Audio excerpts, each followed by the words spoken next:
Disgraceful.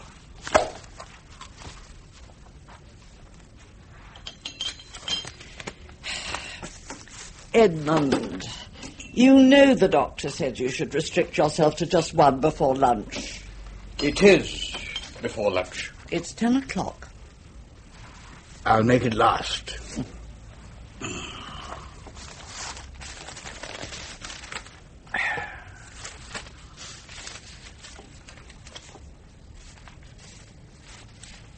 Incredible.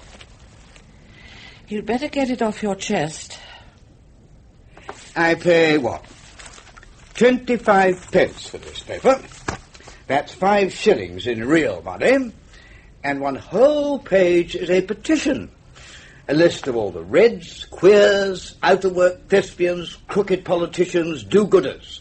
All the out-and-out lunatics in the entire country. Seems good value. You'll know who to avoid. And the top of the whole list is Field Marshal Sir Jeremy Phillips. Jerry. Leading the list of those faint-hearts who want to get rid of the bomb. It's not a petition to ban the bomb, dear, just to renounce the first use of it. What the hell's the use of having the thing if you advertise to the enemy that you're not going to use it? Not going to use it first. Oh. So they can shell you, bomb you, nerve gas you, kill you with anthrax, and you promise just to use catapults. Don't we have shells and tanks and things? Not as many as he has. And Jerry Phillips knows that. What can he have been thinking about to lead this lot into battle? He must have become senile. He hasn't. I mean, look at him. Dame Edna Fairley, an actress. What the hell does she know about nuclear strategy? What we all know. Sir Kenneth Canning, a painter. Jasper Delton, an architect. Philippa Hughes, a novelist. Neil Kinnock, Ken Livingstone, Helen M. Lady Elizabeth Milne. Lady Elizabeth Milne? You? That's right. One of London's more celebrated lunatics. You gave them permission to put your name to... I signed the petition. But why? I believed in it. You can't have. Why not? It doesn't make sense. Does to me. But you've never taken a public stand on anything. Perhaps it's time to start.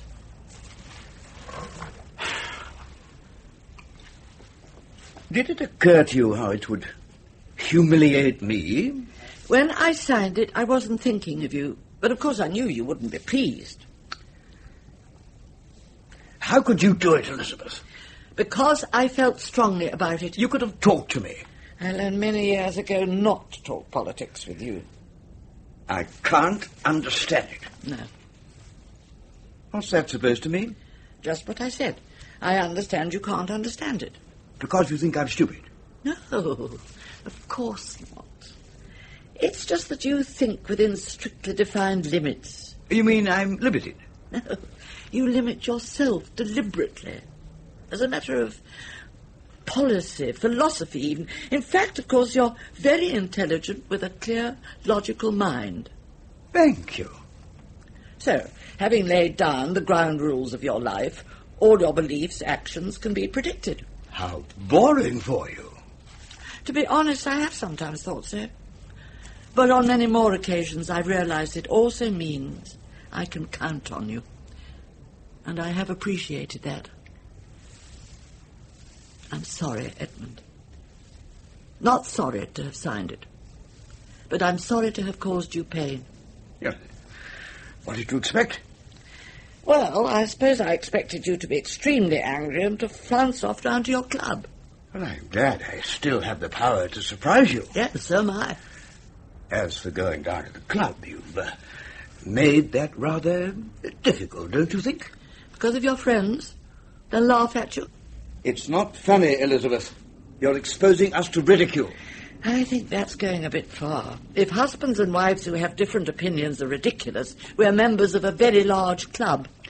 It's not the difference of opinion that matters. It's the exposing of it to every Tom, Dick and Harry. Ah, I see. Not in front of the children. Precisely.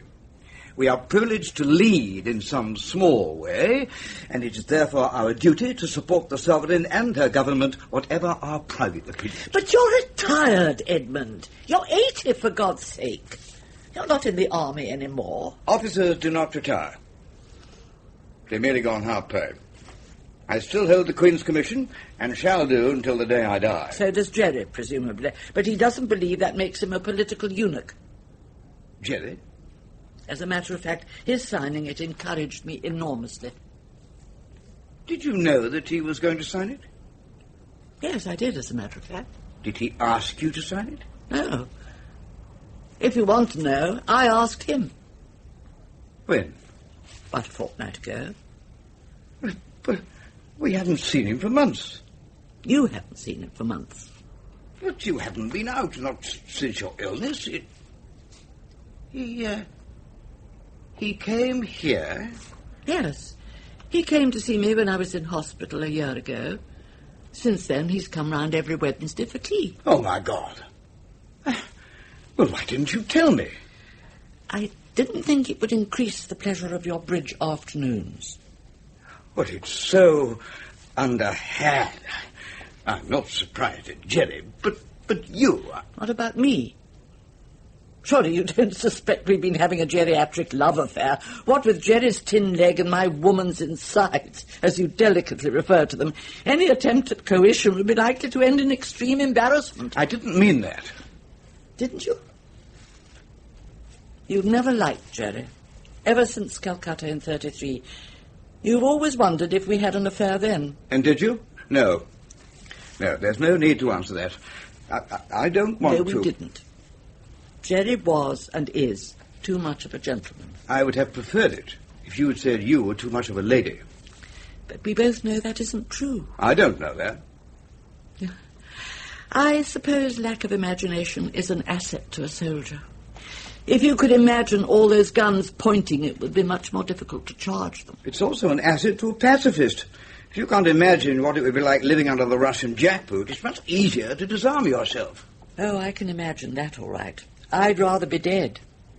Believe me, Edmund, if Ivan lands at Dover, even I would urge you to charge him, and if my woman's insides will let me, I'll be by your side.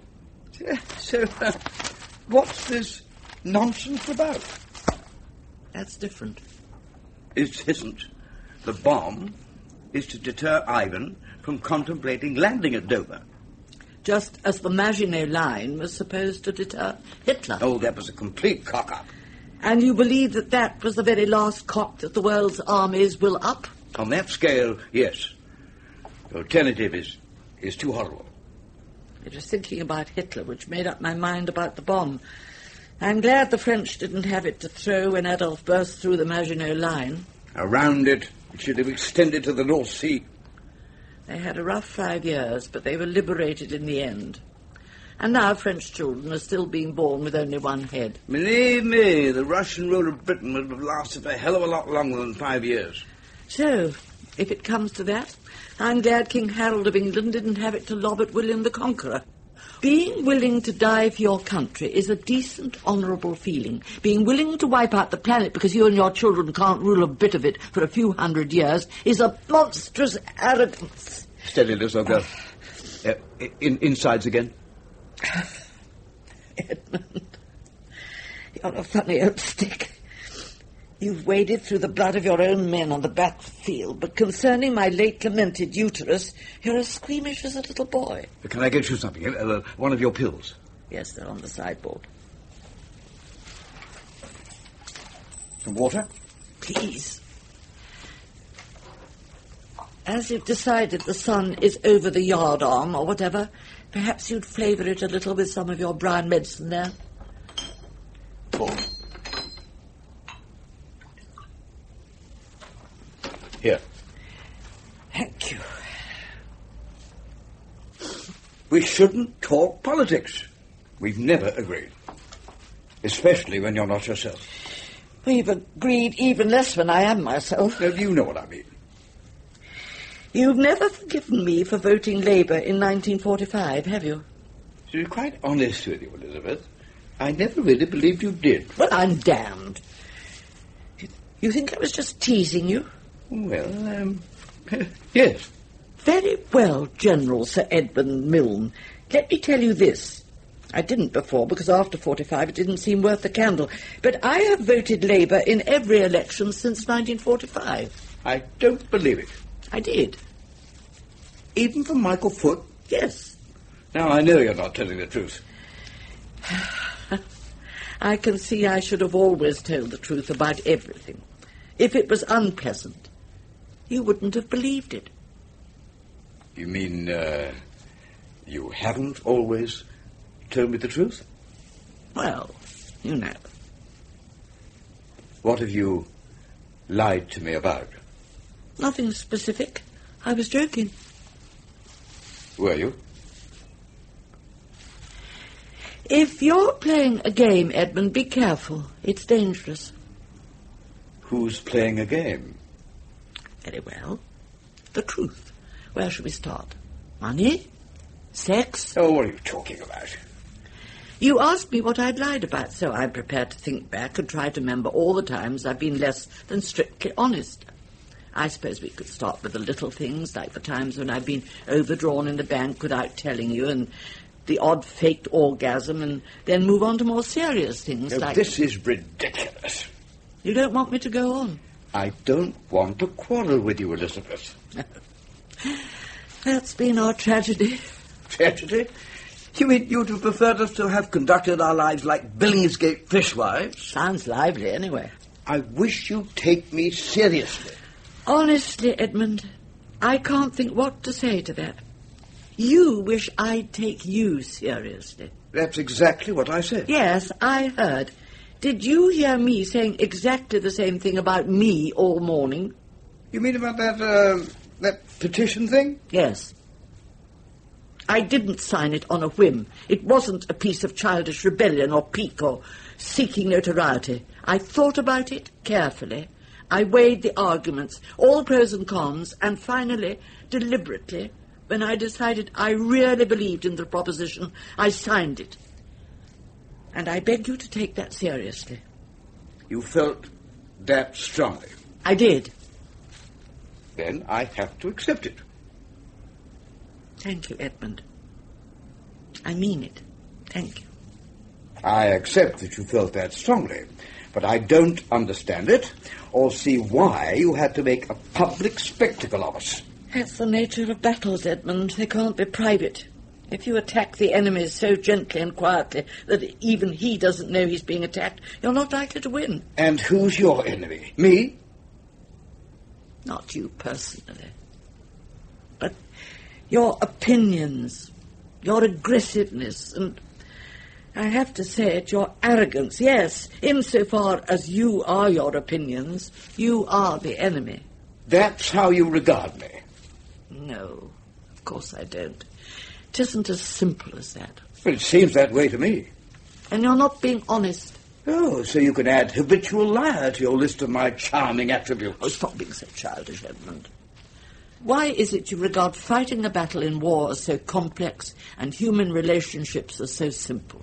It's the other way round. Oh, I've never gone along with all that psychoanalyst nonsense. It's just a way of people finding reasons for not doing what they ought to do. Then you refuse to use a powerful tool for trying to understand people. You'd rather see them as some sort of automata running along a railway track or falling off it. Of course I don't see people as robots. It's because I see the difficulties that I know you have to choose some pretty simple rules to live by and stick to them, not cop out when the going gets rough. And what if the rules are leading to chaos? It's madness to follow them to self-destruction. Well, if you think I'm mad, I can see why it wasn't so hard to have our name printed and associated with that harum-scarum lot. I'm sorry, it's our name. I can't be held responsible for that. I would have been perfectly happy to have kept my maiden name if I'd known I was going to bring shame on yours. But perhaps you wish you'd kept your maiden name in any case. Not married me. Do you really want to discuss that? No. I've done what I can. Always. You've always been number one for me. I am sorry if you don't feel the same way. It's hard to believe marriages are made in heaven. But wherever ours was made, we're still here, together. And we have 4 fine children to leave after us, and 7 grandchildren. And in a month, our first great-grandchild. Yes, the bloody fool. Fancy getting her pregnant. He's only 20. Were you a virgin at 20? Of course not. I was at Sandhurst. Well, I can't think it's worse to get carried away with a girl you're in love with and standing by her than banging away at a West End prostitute without giving a damn for her, or for yourself for that matter. Oh, well, you're just a young man. No harm in it. Maybe. But it seems to me that lots of young people nowadays are older than we've ever been. Oh, nonsense.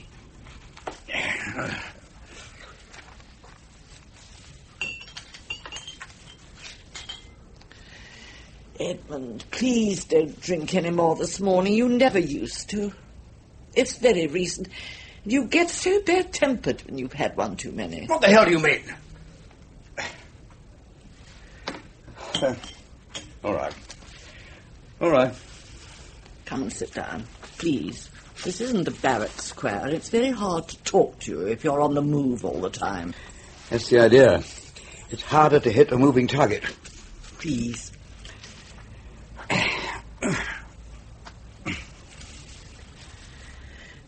I'm sorry about Jerry. Not telling you. I suppose if I told the truth, I'd have to admit I enjoyed it rather, like an intrigue. Not that it was. I don't know why I feel so foolish protesting my innocence at my age. I don't know why either. I still find you attractive, desirable. Thank you. Even if your insides aren't able to be so hospitable as formerly. I'm sorry, Edmund, really No, don't be silly. The only thing that matters is that you get well again. Get rid of that damn stitch that keeps catching you. Yes. But I wouldn't mind if you found it necessary to find someone else occasionally. Oh, Elizabeth, what do you think I am? Some young stud who has to have his oats regularly? In any case, where would I find somebody else? So you have thought about it? Well, of course I haven't. I was just saying that even if I did, well, where would I? Well, when you were in Sandhurst. I've no desire to go banging away, as you put it, at a West End prostitute. Especially after you. Thank you. I can't remember when you said anything so nice to me. For ages. Oh, women.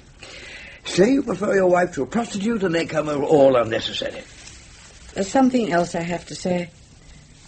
Not telling you was my idea, not Jerry's. He wasn't very happy about it. But I insisted. So don't be angry with him, will you? Feel it necessary to call him out at dawn. All right. But I reserve the right to be bloody angry with him for signing that petition, bringing the whole army into disrepute, conduct unbecoming. I shall sort him out about that, even if I am at the back of a long queue. Well, it's up to you. Did you really ask him? Yes.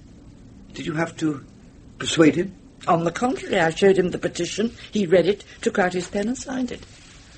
Weren't you surprised? No. We'd done a lot of talking over the year. I would have been surprised if he hadn't signed. Makes nonsense of his whole life. He doesn't think so. He isn't a pacifist. His whole life has been dedicated to keeping order with the minimum force necessary. For him, reducing the planet to an uninhabited heap of frozen radioactive ash does not constitute keeping order. Well, I probably shan't see him. He doesn't go to the club much anyway, and after this, I doubt he'll go again, so even if I do decide to go... Of course you'll go. It's your life, Edmund. But you have to see, after this... I'm damned if I see. I'm not an appendage of you. I have my own life, my own decisions. You're not responsible for me. It's not so simple. It is so simple. You've always been so powerful, Elizabeth. Too powerful. Well, no. That didn't sound very convincing. Well, it hasn't been easy, has it? No. Not for either of us. Do you know what the hardest part for me was? What? The war. Well, of course. You were alone for years. It wasn't that. It was the knowledge that those were the happiest days of your life. You were fighting, often hungry, mostly bored, I expect. You watched friends die and become horribly maimed. In spite of all that, it was better than living with me. I'm a soldier. There's no girl. Yes. It's what I've been preparing for. All my life before then. Yes, I understand. But it's hard.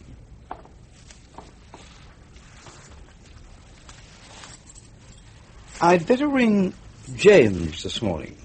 Oh, why? Well, I don't know how long it takes the Times to get to Brussels, but as you've taken a hand in planning NATO's strategy, I dare say NATO HQ will get wind of it pretty quickly. There's no hurry. It will take military intelligence at least a month to uncover my threat to the national security. He'll take some ragging in the mess. That doesn't matter, does it? We're an army family, Elizabeth. Not all of us. I mean, even Simon's doctoral thesis was on the Trojan War.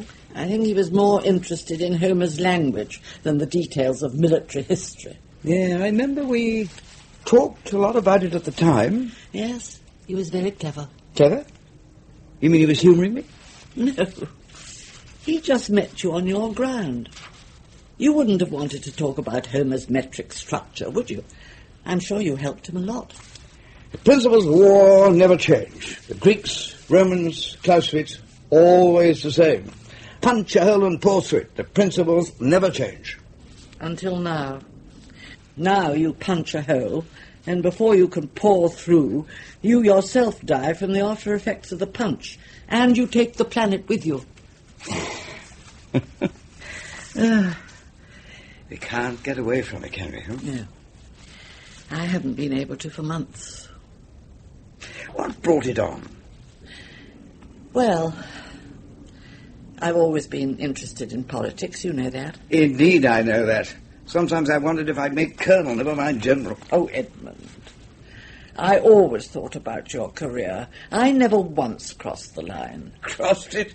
You walked it like a tightrope artist. I was always waiting for you to fall on the wrong side. But I never did I? Not till now. And surely at the age of 80 you've given up hope of your battle? You had some close calls. Yes, it was fun. Do you remember Cowlishaw? Do I remember Cowlishaw? Madam, are you implying that the Raj is bad for India? Oh, Colonel, with soldiers like you to guide her, I'm sure India will bear the mark of British rule for centuries. Oh, Edmund, you remembered. How sweet of you. If Cowlishaw hadn't been so damn stupid, he'd have known what you meant. He was the only one in the mess who didn't. Oh, we were damned lucky. I wasn't lucky. I knew him. He was so vain that provided a woman smiled at him, she could say anything she liked. You did take risks, though. Edmund, I had to stay alive. You haven't said what finally caused you to make a public spectacle of us. Well, as I said, I was interested in politics. And when I took that Open University degree 10 years ago... Ah, that's it. What do you mean, that's it? You were proud of me. Well, yes, yes, in a way. I mean, why a woman of over 60 should want to go back to school defeated me. You were always going back to school all through your career. Field officers' courses, staff college, senior staff college. But not after I retired. Went on half-pay. Well, I haven't retired. Unfortunately, I didn't have anything to retire from. When we retired from the army. Yes. But actually, Edmund, I retired from the army a very long time ago. At the age of 19, I didn't realize I was taking the king's shilling. I thought I was just marrying you. It didn't take me long to find out how much he wanted for a shilling, so privately in my heart, I gave it back to him. But the only way you could do that was to leave me. Did you think of it? Yes, I did, but James was on the way. You mean, if you hadn't been pregnant, you would have left me? No, it's too easy, that. I meant being pregnant, I didn't really consider it. And if I had, no doubt I would have come up with all sorts of other reasons why I shouldn't leave you. Oh, well, that's very gratifying. I mean, knowing that you are capable of finding all sorts of reasons why we should stay married, apart, that is, from the boringly obvious ones, like you love me, or at least I thought you did. I did. I do still, as a matter of fact. But it was a shock, Edmund, as a young wife of, 1920, to discover I was not just married to you, but to an army, an empire. Oh, you exaggerate. No. You remember the Victorian mother's advice to her daughter on her wedding night? Won't be pleasant, dear, but just lie back and think of England. Well, for me, our love-making was so marvellous because those were the only times I didn't have to think about bloody England. Oh, but damn it all, Elizabeth, you knew the score. I mean, you were born in India. You must have known. But we weren't military. We were civil. And was that so different? No, I don't suppose it was, really. Looking back, I suppose Mother married the civil service just as I married the army. So my education, my formal education, came late. But I'm glad it came sometime. It was wonderful. Yeah, I'm glad when it was over. Forever stuck in your books. Coming to bed at 1:30 after the TV lectures. Up at 6, hear another on the radio. Summer schools. It's sad, isn't it? Your best years were spent away from me, and my best years were spent away from you. So, 6 years after you graduate, the full fruits of all that insomniac effort burst forth in the Times. It was Harold Wilson that started the Open University, you know. I know, but you mustn't blame him. My name's in the Times, his isn't. As far as I know, he'll be perfectly happy to blast off with H-bombs when the first Russian scout car comes through the wire. And do you think it would stop there? It would be bound to escalate. All right. Yes, just a twinge. Now, we should stop this. It can't be doing you any good. But I haven't told you why I signed the petition. But you said the degree and all that made you... No. It was wonderful, important to me. I'm very grateful, Edmund, for your support in that. Oh, it was nothing. I think it was something. It did clarify things for me, made it easier to think, to explain things to myself. But I think I would have signed that petition even if Harold Wilson had never needed that idea for an election speech.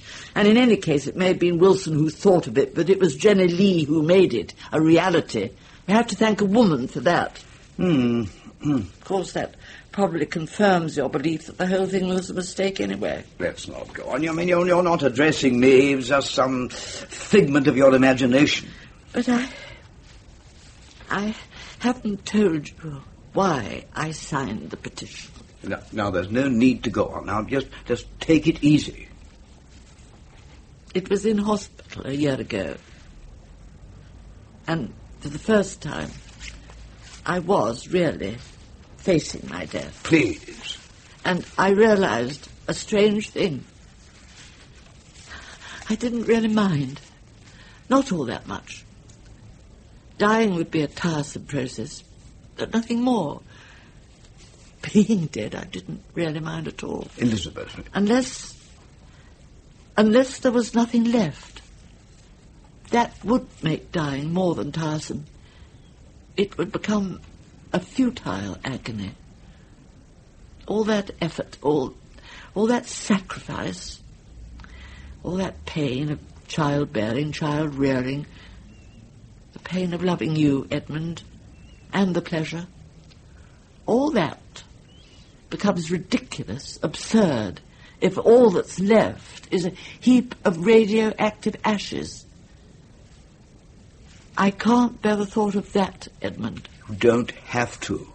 It isn't going to happen. I hope not. But I had to do my bit to try and make sure it doesn't. Please understand, Edmund, I didn't want to hurt you. I know you didn't, you silly old thing. In any case, what's all this talk of dying, what? You've years left yet. Time to sign dozens of those damn things. No, Edmund. No. You have to know now. It'll become obvious soon. How long? 3 months, most. It could be sooner. How long have you known? Since the operation. They removed the uterus, but it wasn't fibroids, and it had already spread. But why didn't they tell me? I told them not to. But why? Oh, what was the point? What could you have done? I could have supported you. But you have. In the way you always have. Well, I needn't have gone down to the club so much. Precisely. That's cruel. I don't mean it to be. What could you do? Really do? It's been far better for me to live out the rest of my life as normally as possible. I should have known.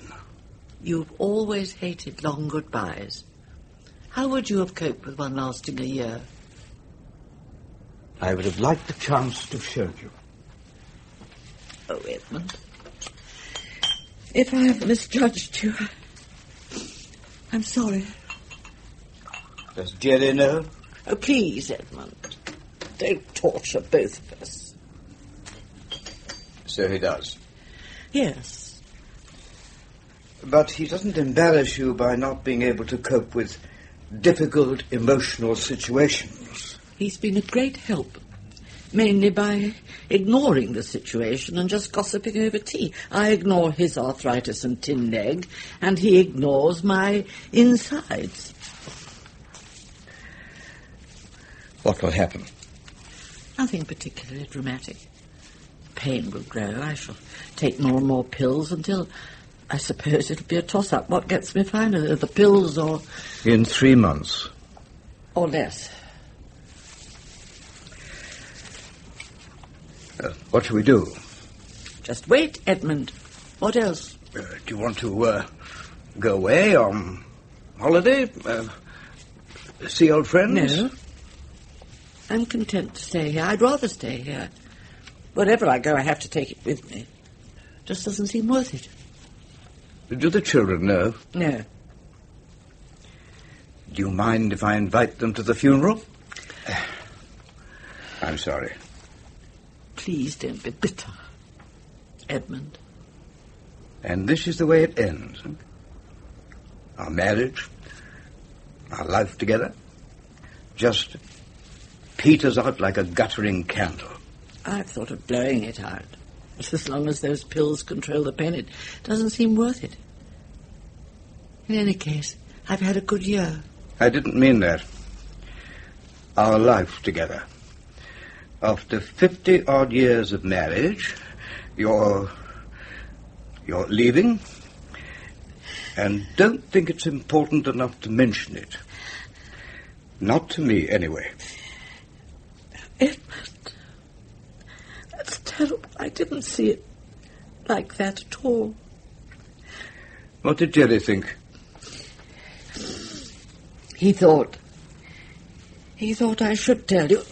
Now, let's not go on. No.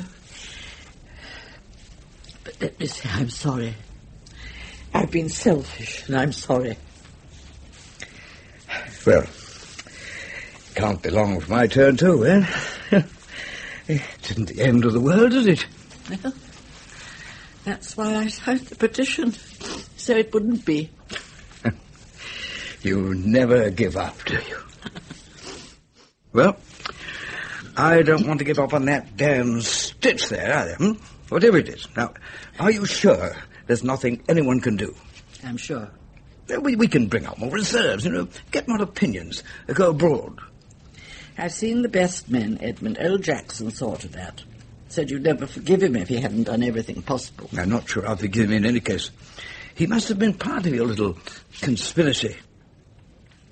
Under great protest. Poor chap. I feel for him. He didn't stand a chance. Has it been so hard, Edmund? Oh, I'm not complaining. But has it? Yes. Then so's the day in the hunting field. I still used to enjoy it. Oh, really? What was I, the mare or the fox? The whipper-in. I didn't really spoil your career, did I? I made full general. You can't have done that much harm. But you were disappointed not to get your battle. Oh, who knows? I may not even have made brigadier without you.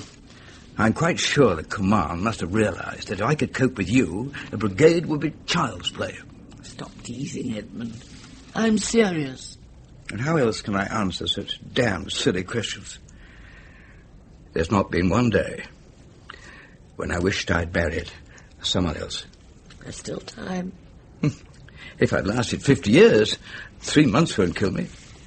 But I'm not dead yet, Edmund. And I haven't finished what I want to do. Then let's do it. Together. Whatever it is. I'm afraid you won't want to be with me when I do what I have to do. It's not enough just signing a piece of paper. I have to do more. More of this ban the bomb thing? Yes.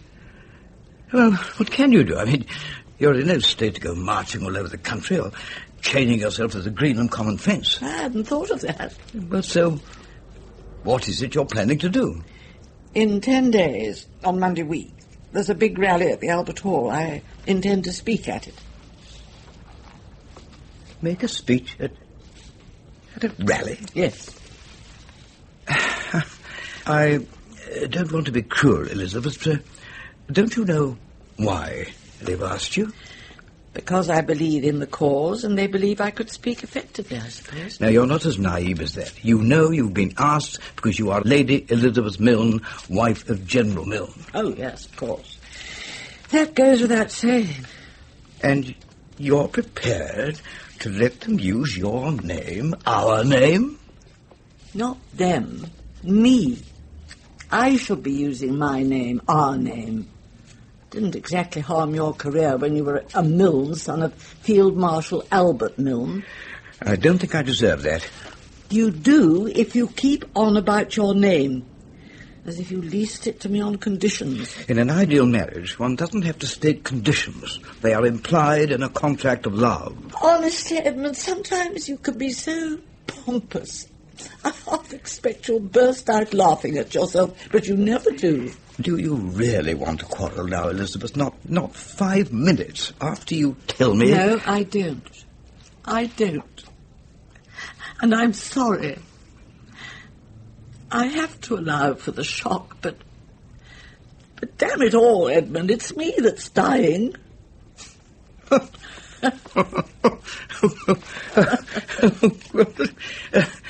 You know, Elizabeth, there must have been 100 times in our marriage when I was convinced that you'd drive me to an early grave. Oh, my God. Why is it all a metaphor? It suddenly seemed wrong. Do you know, I've noticed that these last months. I died laughing. If looks could kill, I'm dying to meet him. On and on they go. You've had time to get used to it. You're going to have to give me some. All I can spare. And that doesn't include Monday week. I'm afraid not. But don't worry, Edmund. After I've gone, you can put it down to terminal madness or something.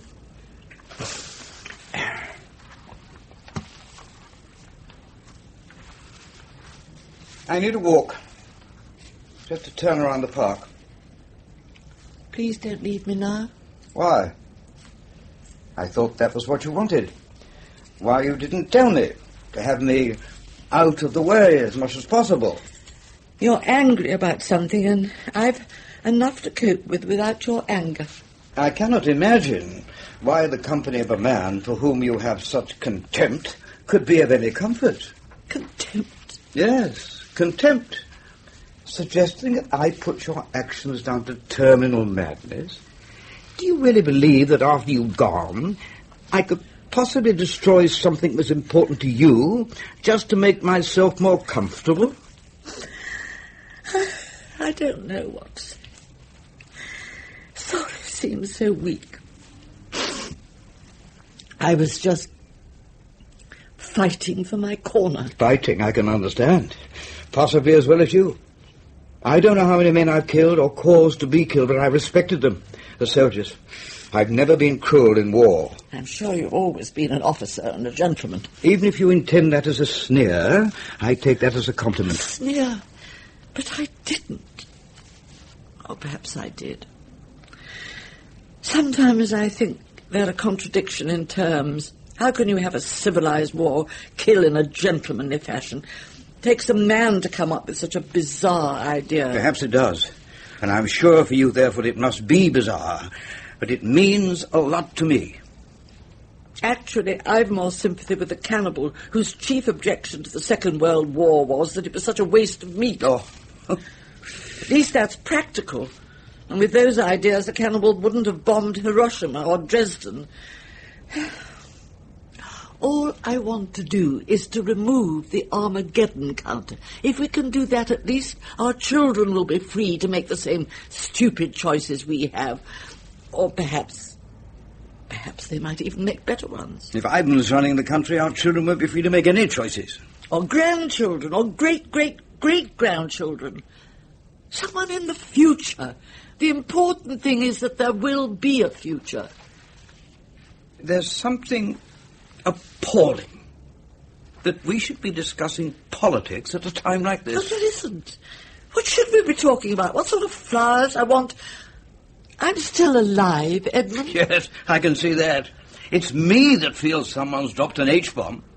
Within 5 minutes, I hear that you're terminally ill and learn that you didn't trust me enough to tell me. And on top of that, for the first time, understand with what contempt you hold all the values upon which I built my life. That's not true. It is. You have so little regard for the whole way I've spent my life. You'd have more respect for me if I knocked off my neighbours in order to cook them for Sunday lunch. Oh, Edmund. Second thought, they can have a week's reprieve. We'll eat jelly on Sunday. Now I know why we've lost. Why I love you. I know you hate it, Edmund, but you do have a sense of humour. Why should I hate it? It's very subversive. Before you can laugh, you have to see both points of view. I've never doubted the values of the army. No. Or felt I was playing a game when I was defending our way of life. No. Or believed that the defence of that way of life entailed the lowering of standards of conduct towards the enemy. Yeah. Or doubted for one moment that I loved you. Yeah. Even when you were having an affair with Rawlings.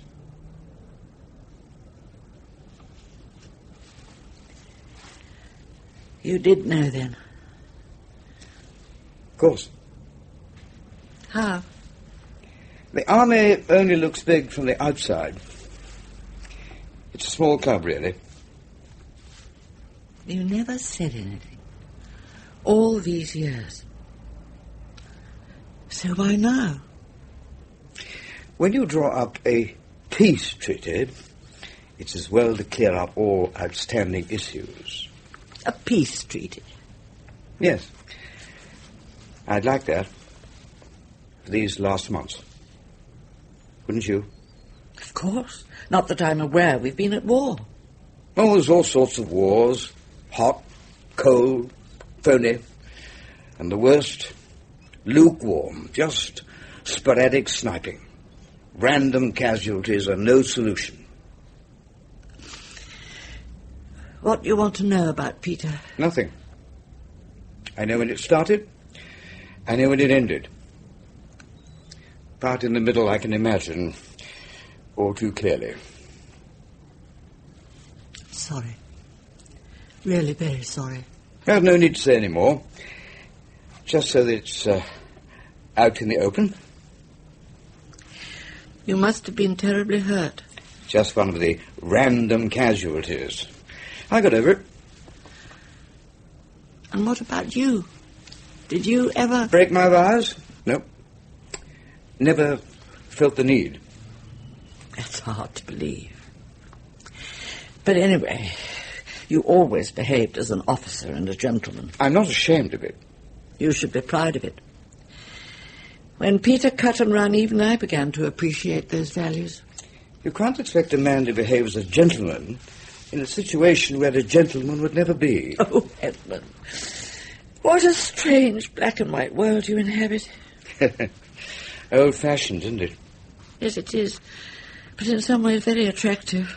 But not in all ways, in your opinion. No. Because the world isn't black and white. It's grey and bloody and confusing. Oh, I'm perfectly aware that I'm a black and white dinosaur in a technicolor world. I'm also aware that the dinosaurs became extinct because they couldn't adapt themselves to the new world. I'm not completely blind. I never thought you were.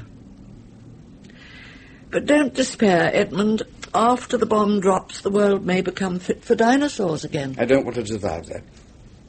If it is ever dropped, it's failed to achieve its aim, but I don't believe it will. Such faith. It's charming, but doomed. When we were married, you had the same faith that I would remain a faithful wife. I didn't. But I didn't drop the bomb. No. You pretended it hadn't happened. I didn't? You acted as though it hadn't happened. Perhaps that's the hope. If the Russians take West Germany or France, we may just act as though they haven't. It happened before. When Hitler took Austria and Czechoslovakia and the Rhineland. Now that's why I hate your damn ban the bombers. They make a war more likely by convincing the communists we might do the same again. And some Neil Kinnock or other will fly into Heathrow with a rolled umbrella waving a piece of paper saying, "Peace in our time." I don't think Mr. Kinnock would be very pleased to be compared with Neville Chamberlain. But don't you see that the bomb has worked? We've had peace in Europe for 40 years. In 1945, we'd have been shocked if we'd known that that would have been a cause for surprise or self-congratulation. I wouldn't have been. No, but you're a soldier, dedicated to war. To peace, to winning it, then keeping it. But you're only really happy when you're doing the winning bit. Because I'm a practical man, Elizabeth. We won't agree on this, Edmund. No. Are there any other terms for your peace treaty? I want assurances, from now on, that you won't attempt to hide anything from me. I promise you. If Peter Rawlings comes back, you'll be the first one to know. That would shock us all, especially his wife. He died 18 months ago. Really? I didn't know. I thought they went out to South Africa. Yes, he did. To his sons. So how did you know? I made it my business to find out where he was and what he was up to. You dark horse. I permitted myself an extra-large scotch the day I heard he died. I'd outlived the bugger. And when I came home, we made love. It was wonderful. 18 months ago. I remember that night. It was one of the last times. It was wonderful. So that was Peter's last gift, was it? A marvellous night with my husband. Well, you could put it like that. I thought you were delighting in me, not dancing on Peter's grave. Oh, I was. The other merely added piquancy. I'm not sure that doesn't constitute crowing over a defeated enemy, which is definitely conduct unbecoming. Guilty. Oh. All right, old girl. Yes. Would you like a pill? No, it's too soon. You might refill my glass. Cirrhosis of the liver has lost all its terrors. Right. But I think I'll make that one of my conditions of the peace treaty. Or what? That I'm allowed to hold my side without you jumping all over the place like a cat on hot bricks. Agreed. And there's a harder condition. Oh, what's that? That as far as possible, for as long as possible, we carry on our lives just as we have for the last 20 years. That's difficult. I know, but I do want it very much. But I've been out such a lot, you know, the club and... I know. That's what I wanted, and it's what I still want. You ask an awful lot. I know. Very well. Thank you. Cheers. Cheers.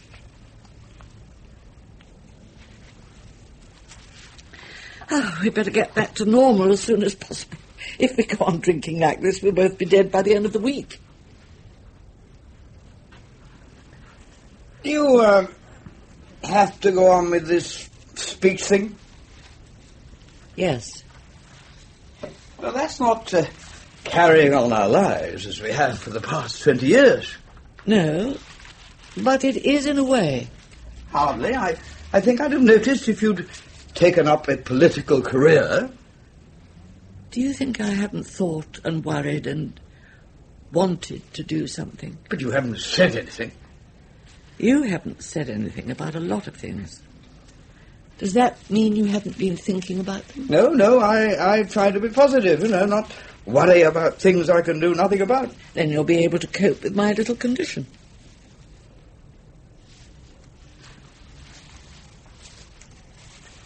Betty. Betty?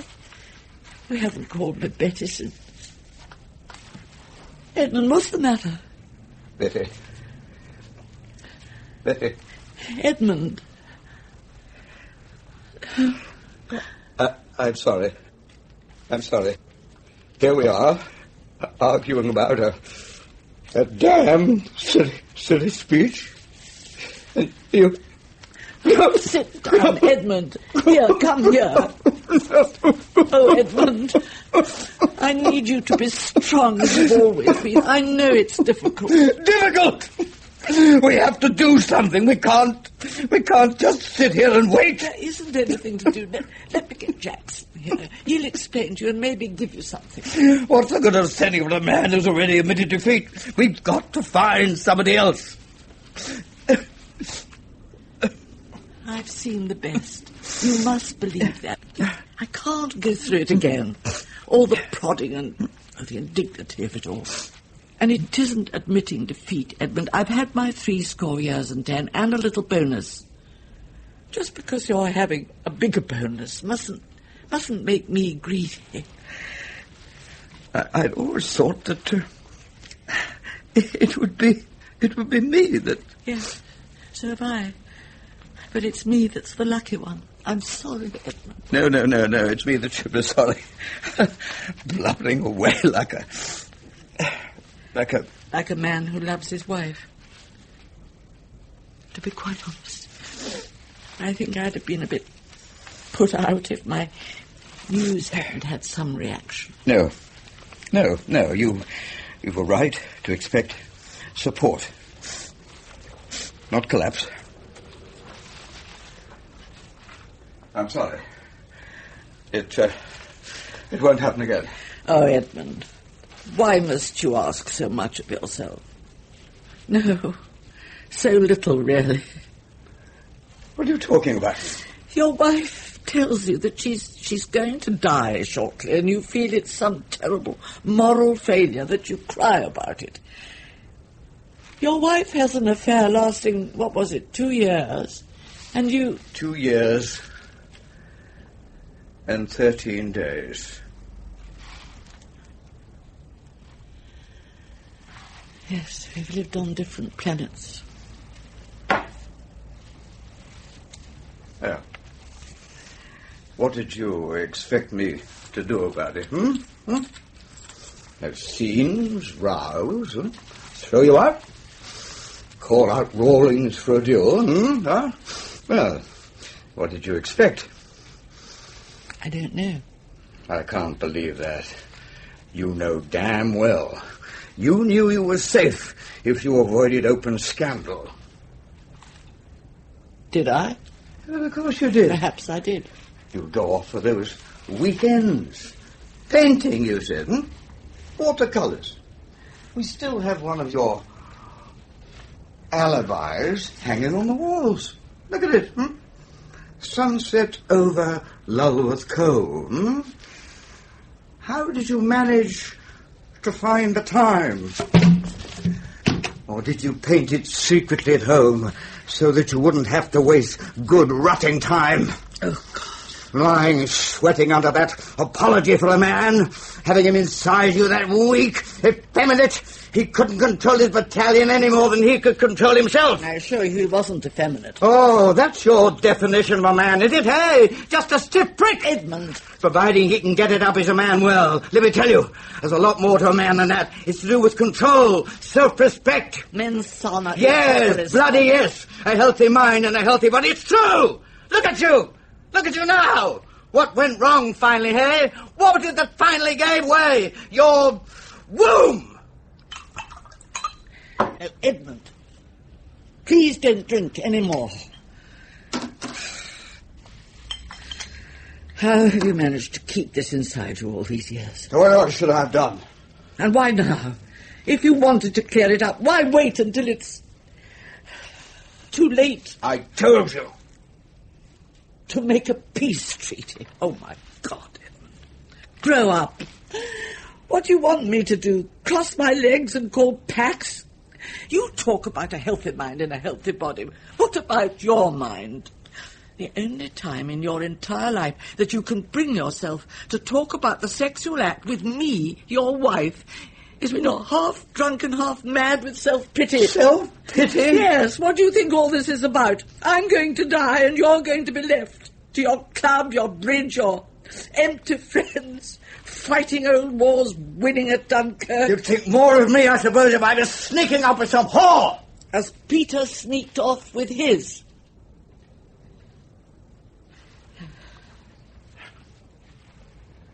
I'm sorry. I deserved that. Oh, my God. I don't know what's come over me. I do, of course. Delayed shock. I've seen it often enough in the men. After being under fire, said the most outrageous things, some of them. I had to learn to cultivate deafness. I could do that, but I won't. I'm glad I heard your heart speak unfiltered. Hope we made the most of it. It won't happen again. Then we'll both be the losers. Too late to change now. Let it all hang out, as they say. The experience is as distressing as the expression. Do you want to talk about it? Really have me tell you exactly what happened? No. I wish you would. I'm sure it was not as sordid as you believe it to be. How could it be other? It was deceitful, underhand, sly. It's true I didn't tell you. I tried to save you embarrassment. And if he hadn't cut and run, how would it have ended? If he'd been so besotted as to dump Jane and his kids, if he'd asked you to run away with it, would you still have continued to save me embarrassment? I suppose I knew, really, that it would never come to that. So you knew it would always be hole in the corner, if you'll pardon the expression. Beggars can't be choosers. Was I so inadequate? Oh, Edmund, can't you see? The fact that we're having this conversation after, 30 years? Oh, it's grotesque. You've kept this buried, festering all this time. And I suppose if I hadn't signed that petition, it never would have come out. But why did you have to? With him? Well, I don't want to know.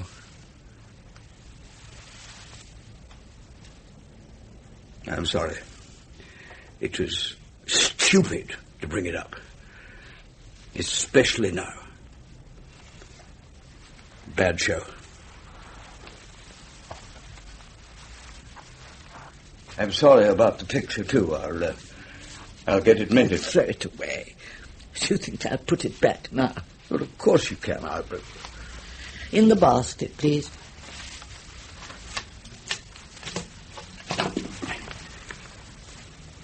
Anyway, I'm sorry. Doesn't matter, Edmund. I've always loved you, after my fashion. Our marriage wasn't perfect, but whose is? I've respected you, and I wouldn't have willingly hurt you. I'm not saying the affair with Peter was unimportant. It was very important to me. Please. No, I've got to go on. I won't go into details. It was a fling, wild, I suppose. But I absolutely needed it. Just for once in my life, I had to act. Just act. Abandon the rules of the game we'd always played. It was painful, especially at the end, but absolutely necessary. I don't know if all life can be lived at that pitch of intensity. Probably not. But if I'd not taken that step into the dark, or into that blinding light, I would feel now I'd never really lived at all. I wouldn't have understood things in the way I do. What things? You, for a start. And war. Me? Yes. You left me to go to your mistress, the smoke, the blood, the excitement. That was your step into the blinding night. And if you think I wasn't jealous, you're wrong. But how can you compare one's duty with... Duty? That just makes you luckier. Your orgasm won you the MC and DSO. Mine a private hell. Oh, so that's what you're doing now, is it? With this petition and speeches? Having another fling? No. How little you understand me, Edmund. I hate it. Can't you imagine what it's been like waiting for the petition to be published, knowing how upset you were going to be? I find it very hard to imagine you're having any fears concerning my reaction. I wasn't frightened, just weary. This isn't exciting for me, a substitute climax. This really is one doing one's duty. Damn queer idea of duty. Is it? Not for me. I agree with you, it may be better to be dead than red, but try out the slogan, better two-headed children than red. Well, let's not quarrel any more about it, please. I have to go on with the speech. If you prefer, I'll move out, take a room somewhere. Oh, don't be so damn silly. If we survive the Rawlings affair, this is trivial by comparison. Is it? Is it really? What strange values. Not to me. No. But of course it's trivial. I mean, how can I take it seriously? You describe it as duty, in which case it's always been your duty. Is duty something that just pops up in the last 5 minutes of life, like remembering to put the cat out before going to bed? I should have been campaigning for years, since 1945. If it was your duty. And how would you have taken that? I don't know. But if I'd been convinced that you were doing what you had to do, I suppose I would have coped somehow. That's easier to say now. Look at your reaction to that petition, which can't affect your career at this late stage. My God. I can't imagine what you'd have said if I'd marched to Aldermaston in 59. That isn't the point. Maybe we would have split up. I don't know. I'm just explaining why I don't take your petition particularly seriously. Now, you say you've been this armchair secret socialist all these years. Well, what does it matter? One Labour vote from Belgravia isn't going to shake the citadels of capitalism. At least with Rawlings, you did get into bed with him. That's why I take it more seriously. Yes, you're right. I've been a coward. A deserter in the face of the enemy. Whatever you think, I've never been that. It's unfair to blame my weakness on you. I have to take the responsibility for myself. If I haven't been open with you, it's because I suppose I was having it both ways. Running with the hounds and secretly hoping the fox would escape. It's not very attractive, I know, but it doesn't alter my conviction that I have to do what I can now. You've always said it's the last battle that counts. Shall I get some fresh coffee? There isn't time. Time? It's Wednesday. Bridge day, remember? Lunch at the club. And surely you don't expect me to carry on. You promised. Remember our treaty? Yeah, but... No buts. We have to go on. And Jerry? Is he coming round for tea? Yes. But how can I play bridge when I'll be thinking... Just as you carried on when I was carrying on with Peter. Only this time all you have to imagine is two old fogies gossiping over tea and scones. Very well. Thank you. It's the whole point, you see, Edmund. You carrying on. Me, you, us. The world. I feel I'm on a rocket zooming away. The world looks smaller and smaller and infinitely more precious. Just like those marvellous pictures from the moon, a perfect jewel. If I'd been one of those spacemen, I know I'd have loved it, the Earth, home. Of course, I'm not like them. I'm not coming back. That only makes it more precious, not less. When it fades out of sight, I have to know that my time on it didn't spoil it. I don't want to look back and see some great flaw appear, then another and another until it cracks and splinters, disappears behind a poisonous cloud. You're a tough old soldier, aren't you? I had a tough old drill sergeant, didn't I?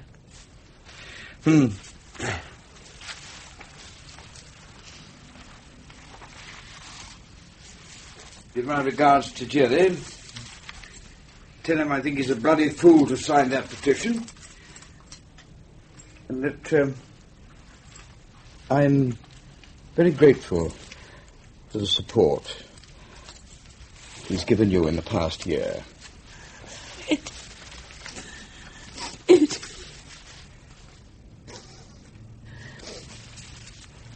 That is conduct. Most becoming. Well, I'll be off. Huh? Back in 2 hours. And if by then your comrades have built a barricade at the end of the road, I'll fight my way through. I count on that, Edmund.